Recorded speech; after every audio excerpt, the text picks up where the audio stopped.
Today in the Western world, we hear a lot about fighting so-called disinformation. It seems to be an obsession of modern politicians. As of last year, Ireland has established not one, but two separate state bodies with the legal power to suppress what they deem to be disinformation, namely the Electoral Commission and the Media Commission. But also we have powers to require the correction or removal of information we believe to be incorrect.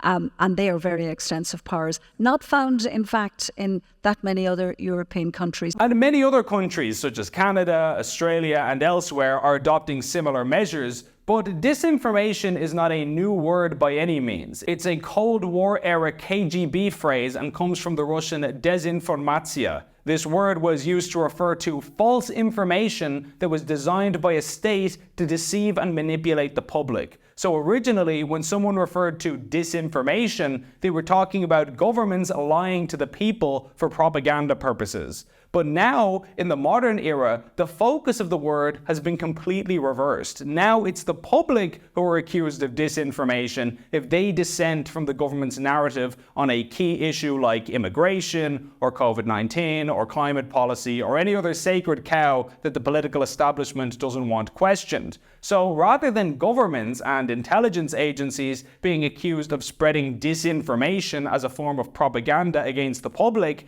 it is now the public and the people who are allegedly spreading disinformation about government policy. The entire concept has been flipped on its head. We're now to believe that it's the people who are the propagandists and the state who are the victims of propaganda. What's more, if you consult a dictionary, disinformation is defined as false information which is intended to mislead. This is what we used to simply call lying. If you spread information that you know is false, you're obviously telling lies. That's all disinformation actually is.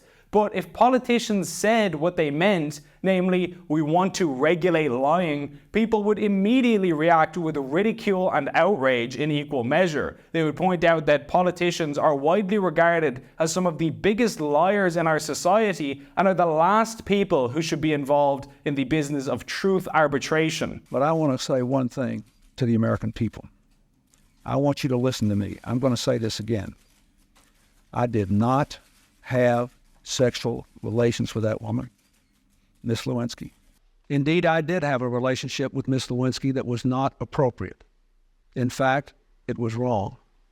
It constituted a critical lapse in judgment and a personal failure on my part. Most ordinary people, rightly or wrongly, regard politicians in general to be a band of corrupt crooks and treacherous mercenaries who will say anything to get ahead, as long as it advances their own self-interest. So in most people's eyes, for a politician to say, hey guys, we want to start regulating lies and deciding what's true, would be like putting a convicted predator in charge of a school. It would almost be laughable if it wasn't so serious. And so politicians couch such radical ideas in more technical sounding jargon like disinformation to minimize their own exposure to scrutiny. But the meaning is the same. So the next time you hear a politician tell you that they want to regulate disinformation, remember, they are literally talking about appointing people like themselves to be the judge, jury, and executioner of the truth itself. And that should seriously concern us all. My name is Ben Scallan, and please follow Gript Media for more content like this.